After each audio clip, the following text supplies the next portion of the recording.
there's something near the end of the book that you talk about, and I'd heard of it and I hadn't thought of it in a long time, but it's on Cofer Black's office or somewhere in his office, a Oh, sign that says the date is September 12th, 2001. And I yeah. think that went up a couple of years after 9/11.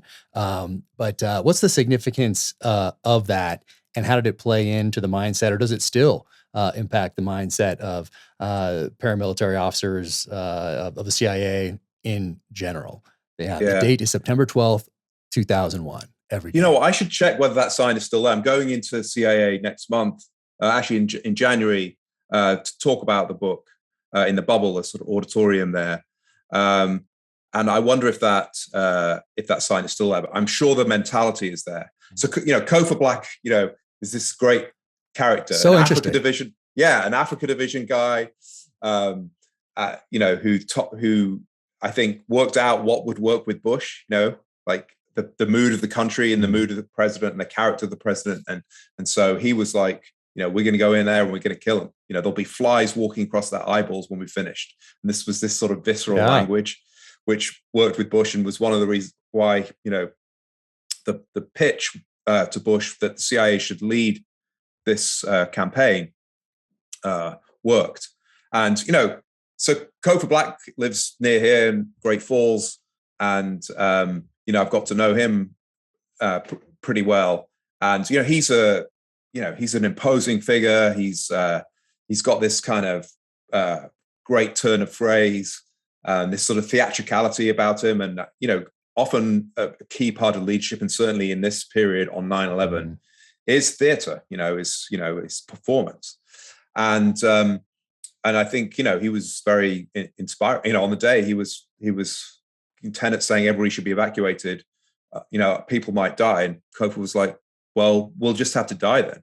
That was, he was prepared, because he knew that Al-Qaeda was coming, didn't know the day or how, but, and so, so this sign is very much, part of his kind of psyche on this, and subsequent CIA directors. I mean, I know Mike Hayden, another guy who lives pretty close to here. So you're right, it is. You're in the spot, yeah. Yes, he used to talk about this sign in speeches, and this came through to me sort of so vividly in researching this. And before 9/11, I talked about the Blue Sky Memo and CTC and CIA, trying to get into Afghanistan and get after Al-Qaeda. And we know about the opportunities to kill bin Laden before 9/11 and how they were sort of passed up. And there's still debate within the CIA about that. But, the consensus is we could have got him, but the political will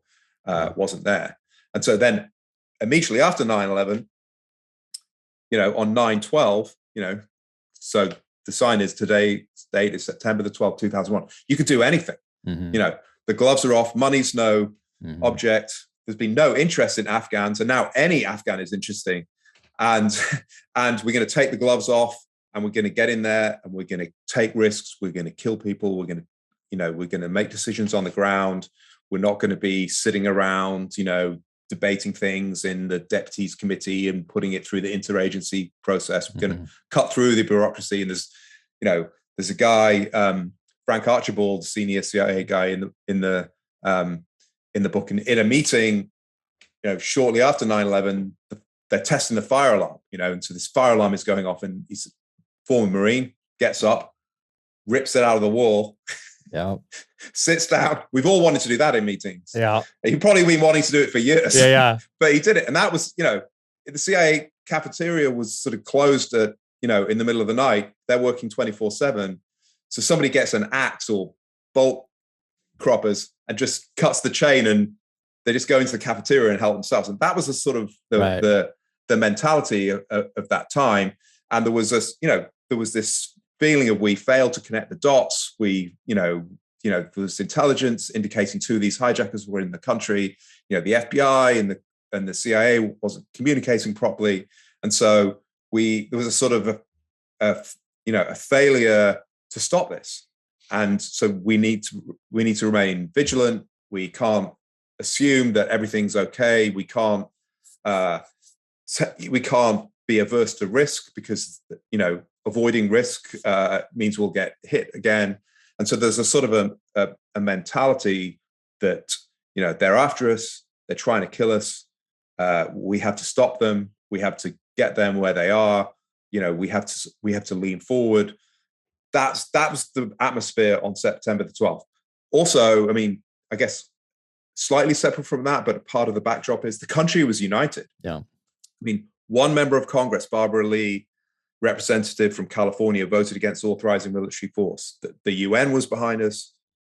NATO was behind us. Bush's popularity rating was 90% in October 2001. So the whole country, it seems incredible now, is pointing in the same direction. I remember thinking at the time, there's no way this is going to last. But it was still kind of nice for a while. Yeah. And so, there was a lot that was great about the mentality of post 9/11. And sure, there's vengeance involved and all that. And maybe some of that just means sometimes a cooler head, maybe should have prevailed.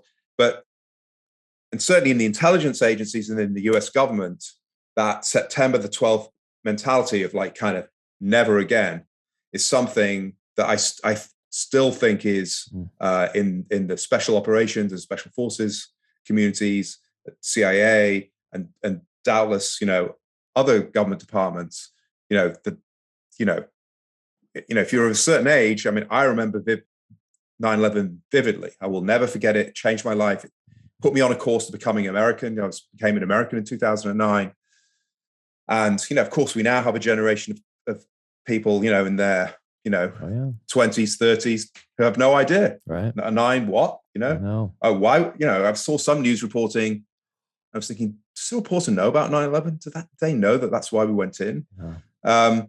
And so, so I think that sign, if it's not still there, it should be, and I think it may still be there. And certainly, I think it's etched into the sort of minds of many people, in government. And we haven't had an attack on the homeland for the last 20 years. So, there's many reasons to be depressed about Afghanistan and everything that's happened, and Iraq and all the rest of it. But a lot of stuff has been stopped, and obviously we don't, you get blamed for what gets through, and your successes are often unacknowledged. But I think the fact we haven't had an attack on the homeland for 20 years is part of that sort of 9/12 mentality. So I'm glad you picked up on that, because I think it's an important kind of observation about this period. Yeah, no, I'd be curious to know if it was still there. That's the first thing I thought when I read it. I wondered if it was still there.